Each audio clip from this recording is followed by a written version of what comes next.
vamos a hacer un pequeño repaso de lo que son los antiprotozoarios.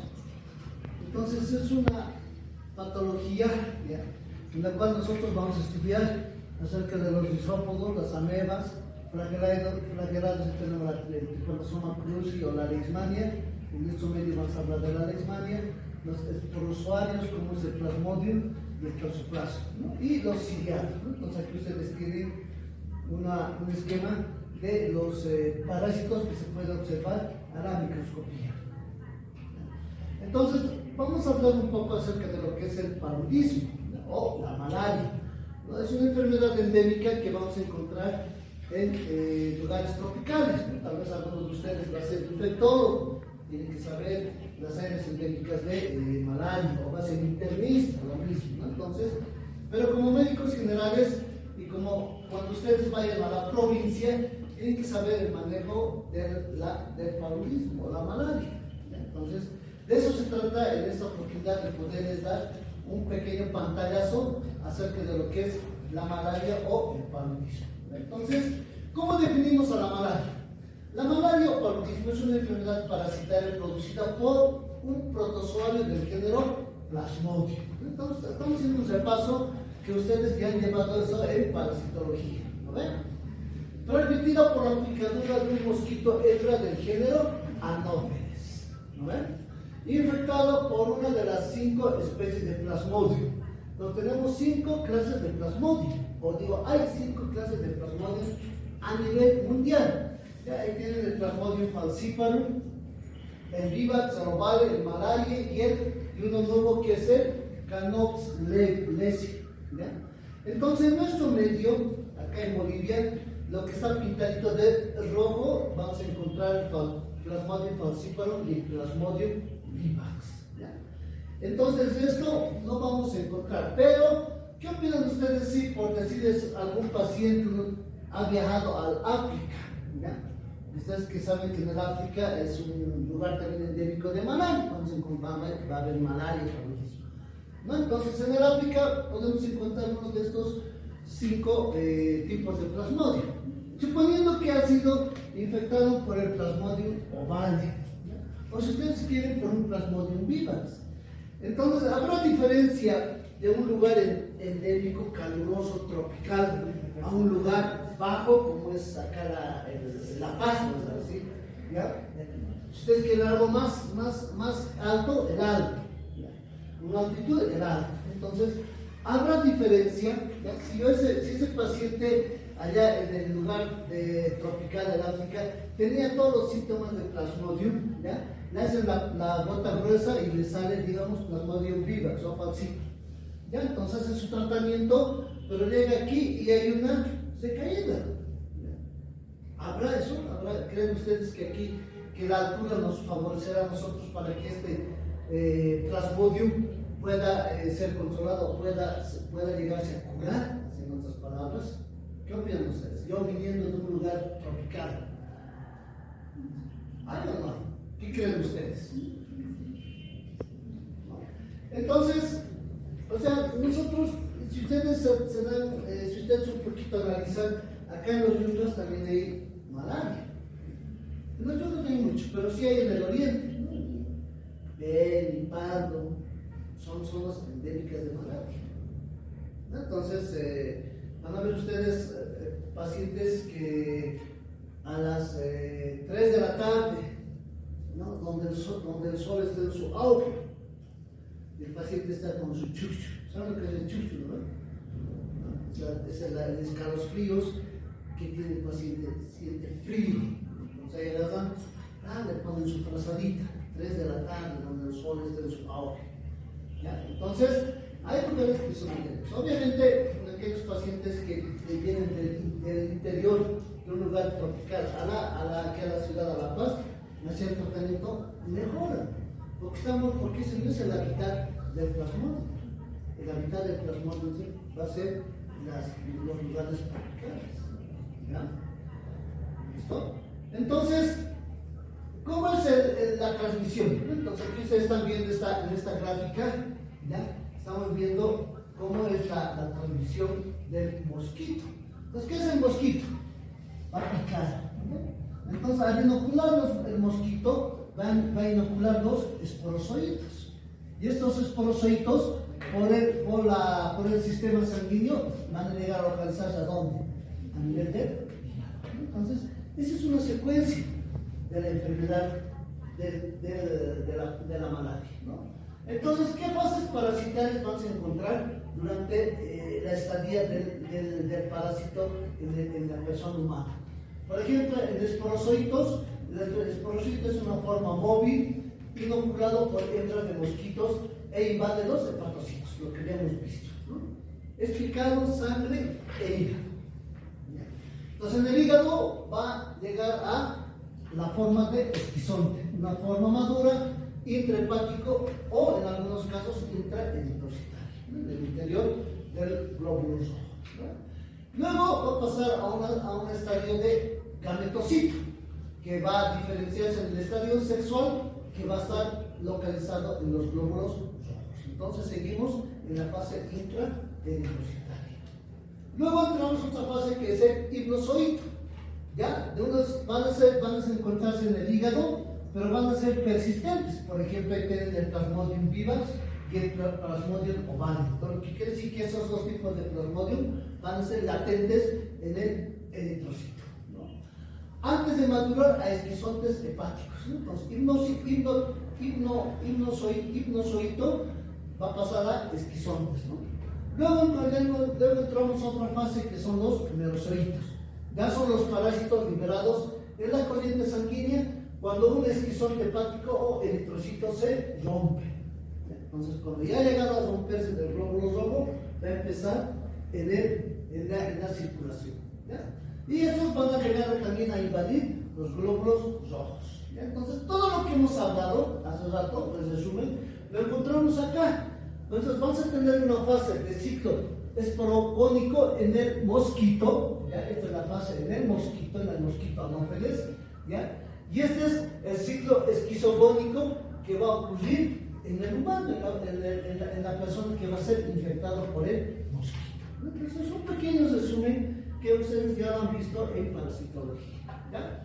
Entonces, acá tenemos, por ejemplo, el ciclo biológico, ¿ya? En resumen, del parásito de la malaria en lugares de acción de los quimioterápicos. Entonces, esta figura nos ayuda a nosotros a hablar el mecanismo de acción que tienen los antimaláricos.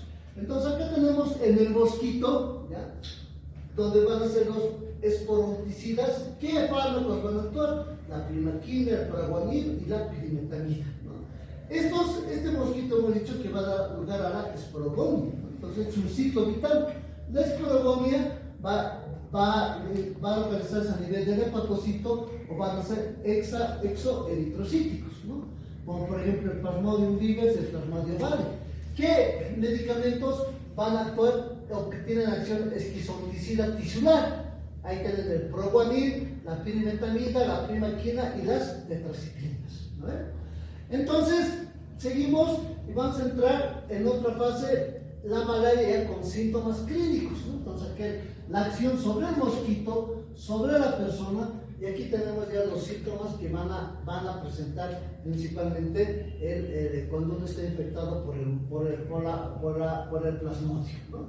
Entonces, van a llegar de forma de esquizonticidas sanguíneos rápidos. Ahí te van a tener la acción la cloroquina, la quinina y la mefloquina, ¿no?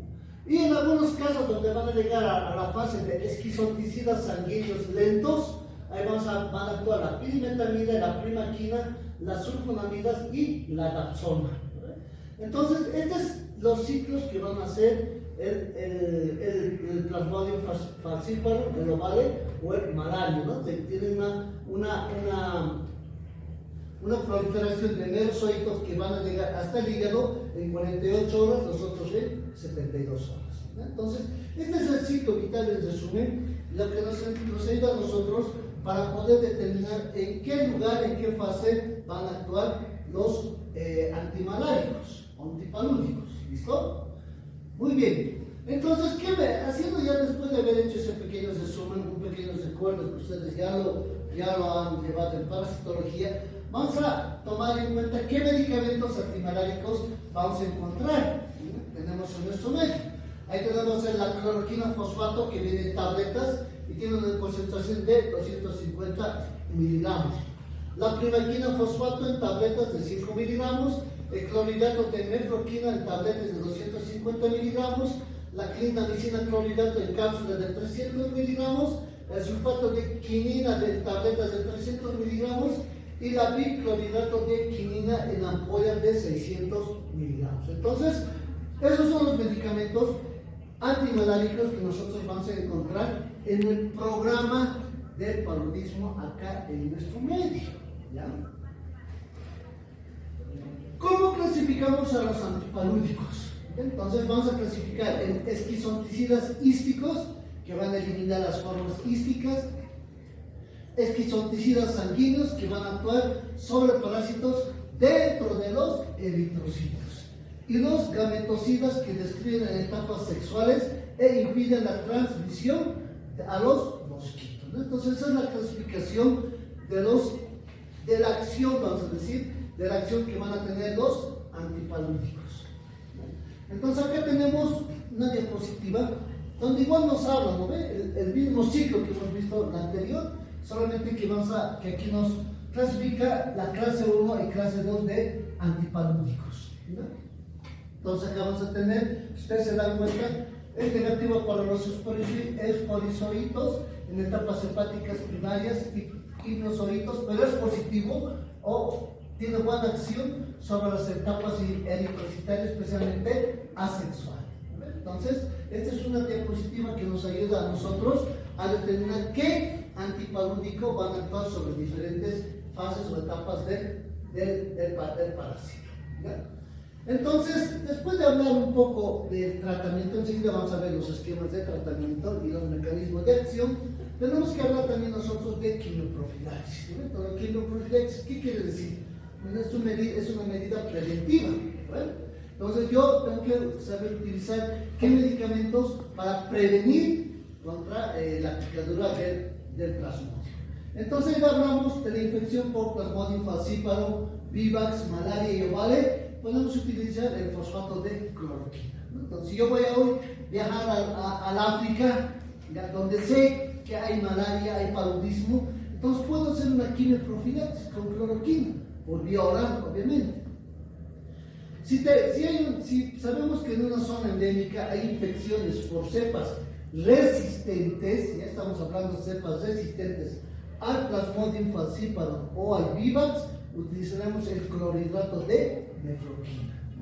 Entonces, ustedes se acuerdan cuando hemos llevado o cuando han llevado antiparasitarios, hemos dicho que también durante el tratamiento de la tuberculosis puede haber resistencia al tratamiento antituberculostático. Entonces, como resistencia al tratamiento antituberculostático, vamos a utilizar fármacos de segunda línea. Lo mismo ocurre con la malaria, con el paludismo. Entonces, el parásito puede crear resistencia. Y vamos a utilizar otro tipo de fármacos en la quimioprofilaxis. Profilaxis del viajero. Entonces, cuando ustedes van a viajar a los yungas, por decirles, hacer un trabajo de investigación, qué sé yo, donde vamos a ver que hay una zona endémica de paludismo. Entonces, podemos utilizar la mefloquina, el fosfato de cloroquina o la loxicina. Entonces, cuando yo digo profilaxis del viajero, ¿qué quiere decir? Que yo voy a viajar por un tiempo corto, no voy a viajar a hacer un año ni 2 años, sino va a ser un tiempo corto, unas vacaciones, por ejemplo, de una semana o unos días. ¿Listo? Muy bien. Entonces, esto creo que hemos visto, sí, ¿no?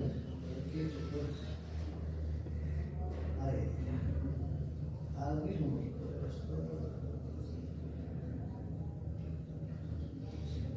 Ya, entonces ahora vamos a entrar a hablar específicamente de algunos fármacos antipalúdicos importantes. Por ejemplo, ahí tenemos la cloroquina. La cloroquina es un ejemplo de las 4-aminoquinolina. Entonces, ese es su perfil químico, la 4-aminoquinolina. ¿Cuál va a ser la acción que tiene la cloroquina? La cloroquina es un esquizonticida sanguíneo, lo que quiere decir que va a actuar a nivel tisular. de acción rápida. Va a tener una concentración de 100 veces, ¿ya?, en los eritrocitos parasitarios, lo que quiere decir que va a atacar a los parásitos intraeritrocitarios. Va a atacar por la presencia de una, vamos a decir, una enzima que es la fesiprotoporfirina 9, un producto de degradación de la hemoglobina. Ese va a ser el mecanismo de acción que va a tener la cloroquina. Las concentraciones altas pueden matar a los parásitos, ¿ya? Porque van a inhibir la digestión de la hemoglobina. Entonces, ustedes saben que los parásitos se alimentan de qué? De glóbulos rojos, ¿no?, de los desechos de los glóbulos rojos. Por eso está el glóbulo rojo, porque el parásito está consumiendo. ¿Cuál es la vía de administración de la cloroquina? Es oral.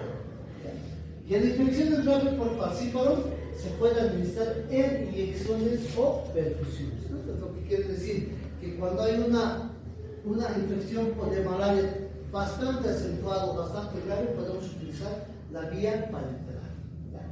¿En qué casos está indicado la cloroquina? En la quimioprofilaxis, como habíamos hablado, y en el tratamiento de cepas sensibles al Plasmodium. Prácticamente gran parte de los del género Plasmodium van a ser sensibles a la cloroquina. ¿Qué efectos adversos vamos a encontrar con la cloroquina? Náuseas, vómitos, cefaleas, erupción cutánea y en raras ocasiones efectos neurológicos y visión borrosa. Esto es bien importante, la visión borrosa. Entonces, a un paciente que yo voy a utilizar cloroquina, ¿qué le tendré que hacer primeramente para evitar alteraciones visuales? Porque la cloroquina tiende a acumularse a nivel de la retina. Lo más sencillo tendré que hacer un fondo de ojo antes de comenzar el tratamiento de la cloroquina, ¿ya?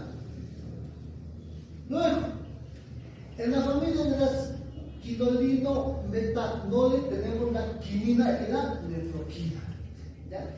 Entonces, de esa familia, la quinina y la nefroquina, su principal acción va a ser esquizonticida sanguíneo de acción rápida, igual que la cloroquina, rápida, ¿ya?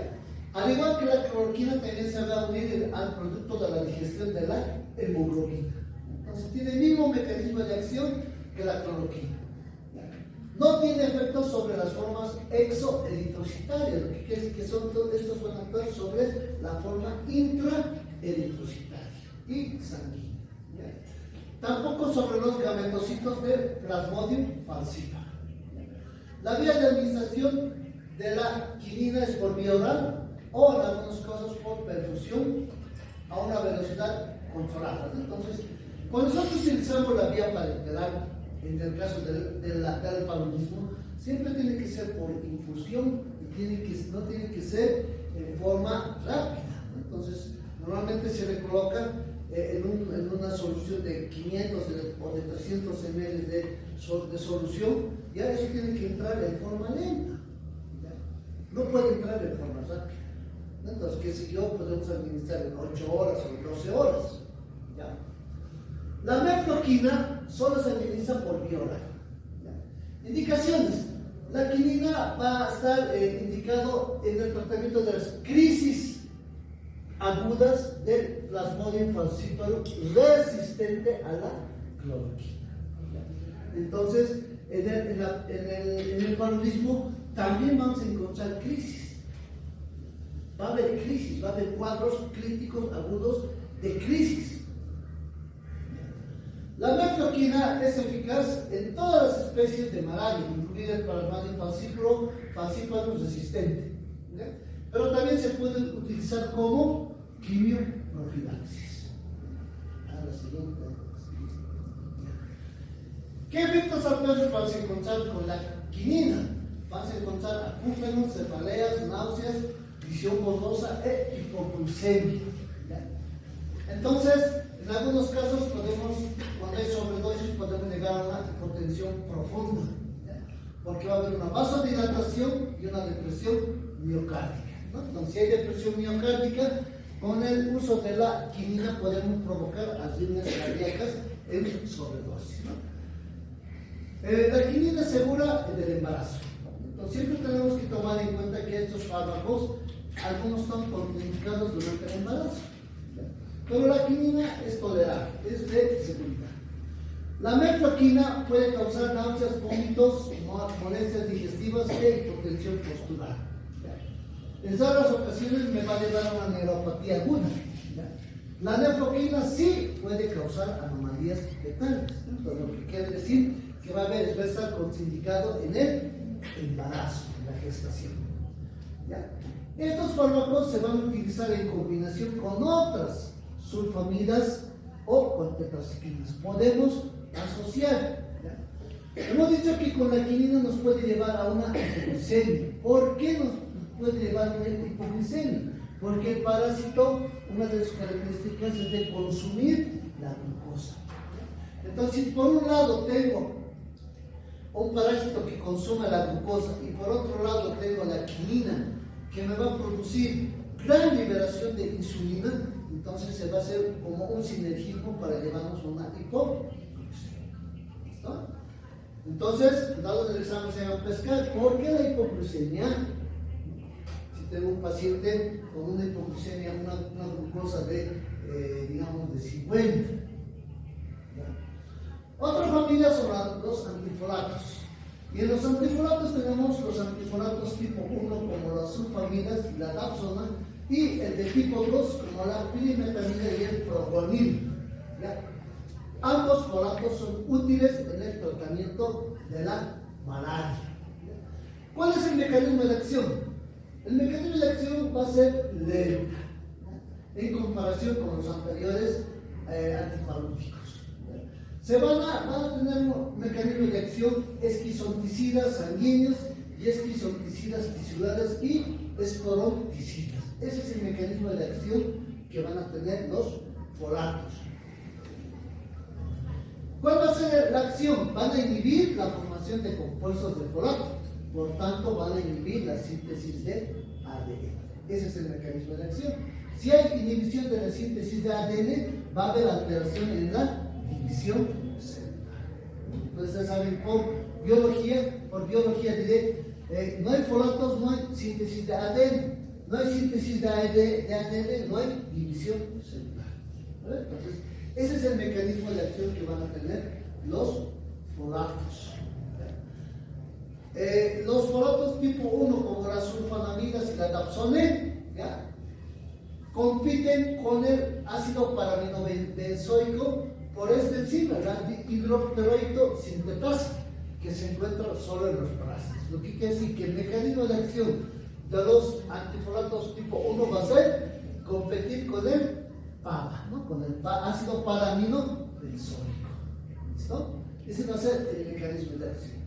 En cambio, con los de tipo 2, como es el proguanil y la pirimetamida, su mecanismo de acción va a ser inhibir selectivamente la hidrofolatos reductasa del parásito. Muy diferente a los de tipo 1. Ambos fármacos van a utilizar la misma suerte, lo que quiere decir que ambos fármacos van a utilizar el mismo mecanismo de acción, solamente la acción va a ser diferente en diferentes lugares. Se utiliza en combinación, podemos utilizarlo en combinación porque nos va a llevar a un sinergismo. ¿Listo? Esa es la característica que tienen los antifolatos. ¿Ya? ¿Qué indicaciones vamos a tener? ¿Ya? Especialmente la malaria aguda resistente a la cloroquina. También podemos utilizar en las profilaxis. Efectos adversos. Cuando son dosis tóxicas, las de tipo 2, al inhibir la hidrofolatos reductasa van a provocar anemia megaloblástica. Es el principal reacción adversa que van a tener los de tipo 2. La combinación que hemos dicho para hacer un sinergismo generalmente es muy importante en las profilaxis. Podemos utilizar antifolatos con cloroquina, cloroquina más pirimetamida o cloroquina con una sulfamida o dapsona. Entonces la combinación que podemos hacer en algunos casos produciendo sinergismo una quimioprofilaxis, por ejemplo, si estamos frente a una zona endémica de malaria o de paludismo resistente.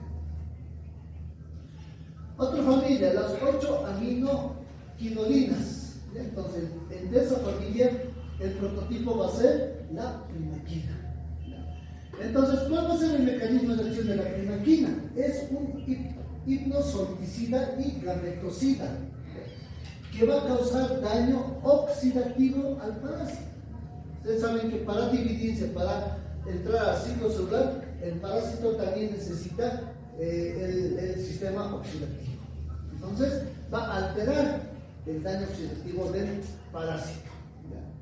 Por lo tanto, va a provocar una alteración en el crecimiento de los hipnozoitos y de los gametocitos. Entonces, ese va a ser el mecanismo de acción de la primaquina. La primaquina, ¿en qué casos podemos utilizar? En la cura radical de la malaria recidivante. Entonces, si yo enfermo de malaria y después otra vuelta vuelvo a enfermar de malaria, entonces la primaquina es una droga un fármaco de elección. Principalmente para el plasmodium ovale y para el plasmodium vivax. Y como preventivo en la transmisión del plasmodium falciparum. Contraindicaciones principales de la primaquina durante el embarazo. ¿Qué efectos adversos vamos a encontrar? Náuseas y vómitos. Y en algún momento puede haber depresión de la médula ósea. Puede producir hemólisis intravenosa en aquellas personas por el déficit de la glucosa 6-fosfato deshidrogenasa. Entonces, ustedes saben que la glucosa 6-fosfato deshidrogenasa es una enzima que se va a encontrar principalmente en el glóbulo rojo, constituyendo parte de la membrana celular del glóbulo rojo. Entonces, aquellos pacientes que tienen déficit de la glucosa 6-fosfato deshidrogenasa van a producir hemólisis. Entonces, si hay hemólisis, me va a llevar a una anemia hemolítica. Entonces, podemos utilizar en combinación con la cloroquina. La primaquina con cloroquina es una buena asociación, un buen sinergismo en el tratamiento del paludismo. Otra familia, el artemisinina. Artemisinina, otra familia de antipalúdicos. Entonces, la artemisinina es un antipalúdico que ingresa como se realiza juntamente con la lumefantrina. Y entonces, ambos fármacos van a asociarse, van a producir sinergismo. Entonces, lo que quiere decir que el artemisinina va a asociarse juntamente con el lumefantrina. Principalmente, ¿en qué tipo de malaria? En la malaria cerebral resistente a plasmodium falciparum. Entonces, si ustedes se dan cuenta, la malaria puede afectar a cualquier tejido. Aquí está afectando al sistema nervioso central. Hay malaria cerebral. El mecanismo de acción por la estructura de peróxidos es la responsable de su actividad esquizoticida.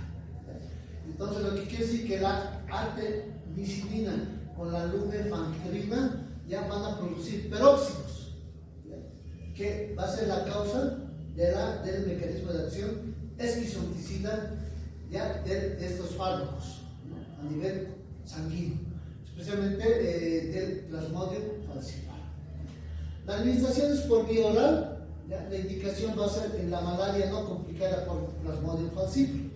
Las contraindicaciones en la lactancia materna, insuficiencia cardíaca congestiva, en aquellos pacientes que van a tener arritmias, o en aquellos pacientes que tengan el intervalo QT alargado.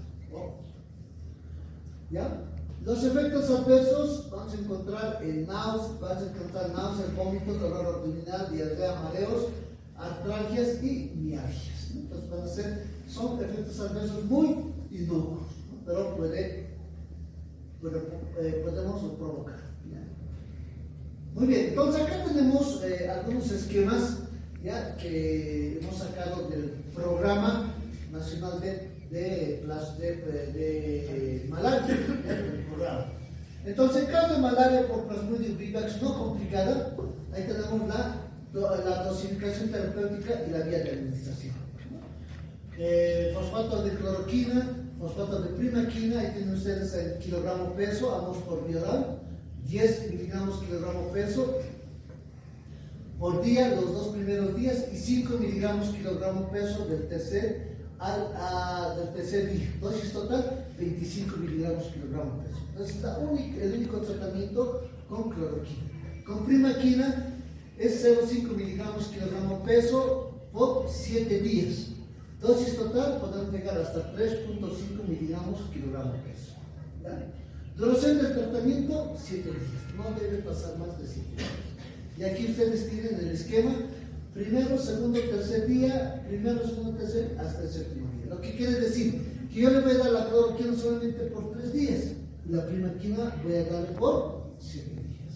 ¿Ya? Ese es el tratamiento estándar de la malaria por Plasmodium vivax no complicada. ¿Ya? La administración de la dosis de cloroquina y primaquina debe efectuarse cada 24 horas en una sola toma, sin fraccionar la dosis. Lo que quiere decir que yo tengo que dar a mi paciente una sola toma. Listo. No puedo decir, vas a tomar cada 8 horas o cada 12 horas. ¿Ya? El tratamiento del Plasmodium malaria y Plasmodium ovale. Entonces, las infecciones de Plasmodium malaria deben ser tratadas con cloroquina 25 miligramos dividido en 3 dosis y primaquina administrar por 0,75 miligramos kilogramo pues, en dosis única el tercer día. En caso de infecciones por Plasmodium ovale, la cloroquina debe ser administrada a dosis de 25 miligramos kilogramo dividido por 3 días e ir acompañado de primaquina con dosis de 0,5 miligramos kilogramo día por 7 días. Entonces casi solamente varía la dosis.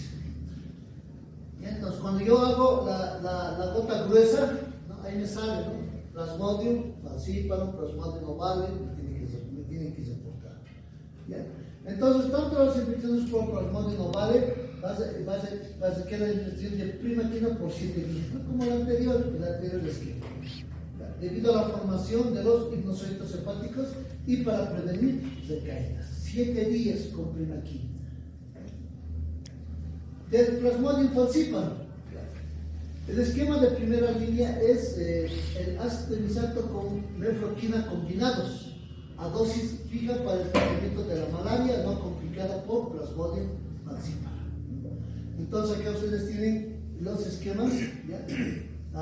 Del astemisato de 4 miligramos kilogramo peso, la mefloquina, que se va a utilizar a 8,3 miligramos kilogramo peso día, una dosis total de administración de 25 miligramos kilogramo peso. Pero no debe pasar esa dosis porque si no vamos a entrar en reacciones adversas. Entonces aquí está lo que debemos hablar. El artesunato con mefloquina y en algunos casos primaquina. ¿Ya? Entonces, ¿cuáles van a ser los criterios clínicos y laboratoriales que clasifican el caso como malaria grave o complicada? Entonces, tenemos que saber cuándo mi paciente se está complicando, ¿ya? Cuándo mi paciente está con una malaria grave. Entonces, si yo veo que se está complicando, veo que esa malaria o ese paludismo es grave, entonces ya no puedo hacer yo mi tratamiento en mi centro de salud, primer nivel.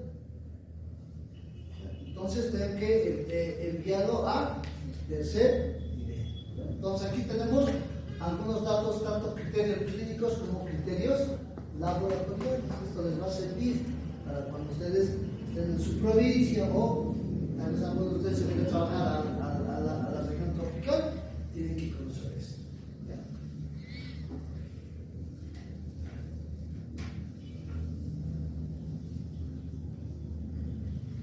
Entonces, ¿alguna duda? Hasta aquí. Entonces, creo que han entendido, medio complicado, ¿no? el ciclo vital de la malaria. ¿Ya? Bueno, vamos a entrar a otro parásito, que también es producido por vectores. Ya estamos hablando de la leishmania. Entonces la leishmania, aquí como ustedes están viendo, también es picado por otro mosquito. Entonces la transmisión de la picadura de un insecto flebótoma hembra, de la familia Pichotidae, y del género Luxomia. Entonces eso es un recuerdo para ustedes. Tal vez con el dibujo se van a acordar. Entonces, ¿qué hacen? ¿Cómo pica el mosquito hembra en la leishmania? Entonces ustedes están viendo cómo está picando y cómo se está llenando de sangre. Entonces la forma, cómo va a picar el mosquito de la leishmania. Entonces aquí ustedes tienen, ¿ya?, el ciclo vital de la leishmania. Entonces la leishmania, ¿dónde generalmente se va a llegar a localizar? A nivel de piel, a nivel de mucosa, principalmente mucosa oral y nasal. Entonces es la predilección. Ahora también puede llevar la leishmania, también puede llegar a localizarse a nivel hepático, lo que nos va a dar otro tipo de sintomatología. Entonces es un recuerdito para que ustedes puedan ver, fijarse por los numeritos, 1, 2, 3, 4, 5, 6, 7, 8. Todo lo que ocurre en la persona infectada. Entonces aquí estamos hablando de dos tipos de leishmania. La leishmania bucocutánea, ¿no?, donde están viendo aquí cómo afecta, cómo destroza todo el tabique o el paladar duro, y la leishmania visceral, el carazal, que también se llama, perteneciendo por una hepatoesplenomegalia. Entonces, es un recuerdo para que ustedes se recuerden lo que ha llevado en parasitología. ¿Cuáles son los fármacos que nosotros vamos a utilizar en la leishmania? Entonces, en la leishmania vamos a utilizar los famosos antimoniales pentavalentes. Y de los antimoniales pentavalentes son dos leishmanicidas reconocidos, que son el estibocuponato sódico y el antimoniato de N-metilglutamina, o llamado también el famoso Bucartino. Su nombre comercial es Bucartino. Entonces, esos dos van a ser los dos antimoniales pentavalentes que vamos a utilizar en el tratamiento de la leishmania.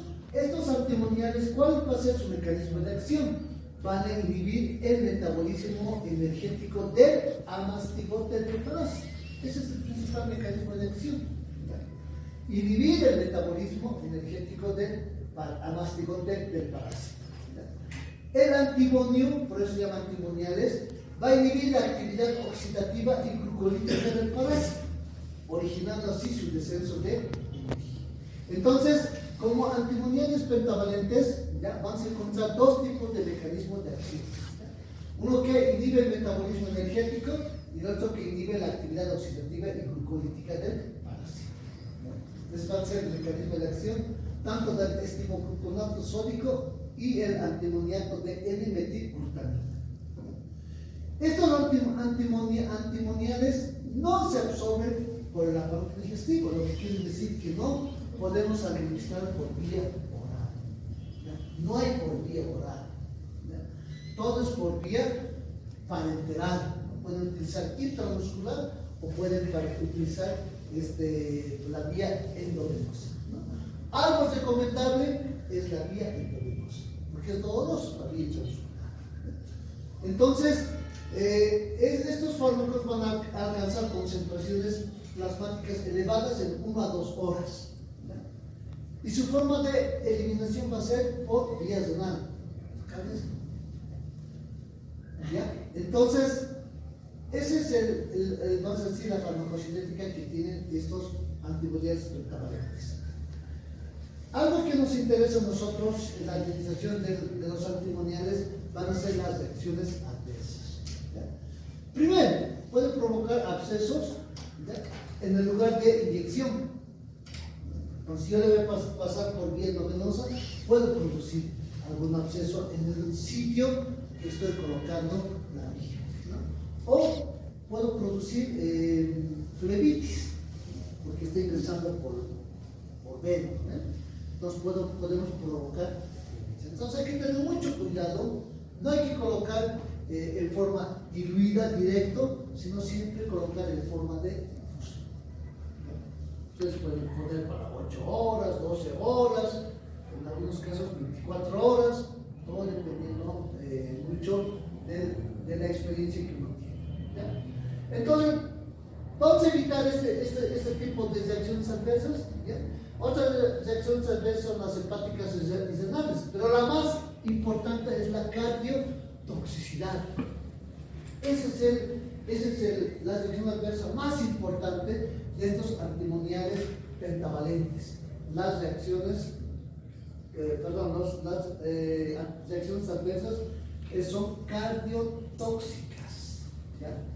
Que nos van a producir alteraciones en el electroencefalograma, podemos producir arritmias cardíacas cuando nosotros colocamos este fármaco. Una cosa bien importante de recomendar es, antes de iniciar el tratamiento con antimoniales pentavalentes, es una valoración cardiológica. Bueno, acostúmbrense a pedir una valoración con eso. Así sea una persona joven, pida valoración cardiológica. Ese es el dato sine qua non antes de iniciar el tratamiento con antimoniales. Una valoración cardiológica. O sea, el cardiólogo me tiene que decir, corazón sano. Entonces, iniciamos el tratamiento. ¿Por qué? Porque ya se dice, es cardiotóxico. Nos va a llevar a las líneas. Si me hace unas líneas, ese paciente va a ser ¿listo? Y también me puede producir alteraciones electrocardiográficas, me puede producir alteraciones del ritmo cardíaco si yo le administro en forma rápida. Por eso es en infusión lenta. Secundariamente me va a producir mialgias, artralgias, anorexia, cefalea y vómitos. En algunos casos puede aparecer sensibilidad, fiebre, palpitaciones, debilidad, vértigos, insomnio y nerviosismo. Es común que puede producir con la administración de estos antimoniales pentavalentes. Entonces hay que tener mucho cuidado. Cuidado al examen, se hagan pescar y digan, usted antes de administrar estibogluconato sódico solicitaría. Entonces, ya saben, una valoración cardiológica o un simple electrocardiograma. Entonces, para eso tenemos que tener nociones, conocimientos de leer un electrocardiograma. ¿Listo? La siguiente.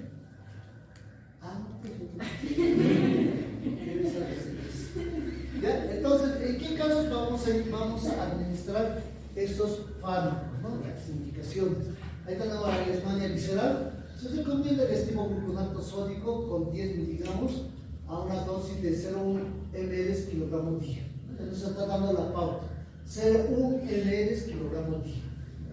La vía debe ser intravenosa o intramuscular durante 6 a 10 días. Mínimo 200 miligramos y máximo 600 miligramos. Entonces, yo puedo dar mínimo 200 miligramos. Máximo puedo llegar a 600 miligramos. Si me paso de esa dosis, me paso de esa dosis, vamos a decir, puedo llevar a las reacciones adversas. Inclusive, si yo no he hecho una prueba, una valoración cardiológica, no le he sacado un tracito de electrocardiograma, inclusive con 200 miligramos ya podemos provocar así. Pues hay que tener mucho cuidado. ¿Ya? En la lesmania cutánea podemos utilizar el antimoniato de meglumine. Da una dosis de 60 miligramos kilogramo día durante 10 a 12 días en 2 tandas en intervalos de 15 días, ¿no? Entonces, esa es la indicación para la lesmania, tanto la lesmania visceral como la lesmania cutánea.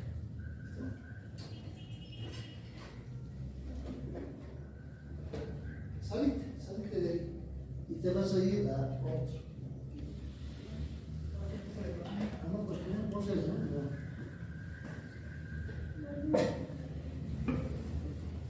Te vas a ir ahí, vamos a dejarlo andante a antiolímpicos.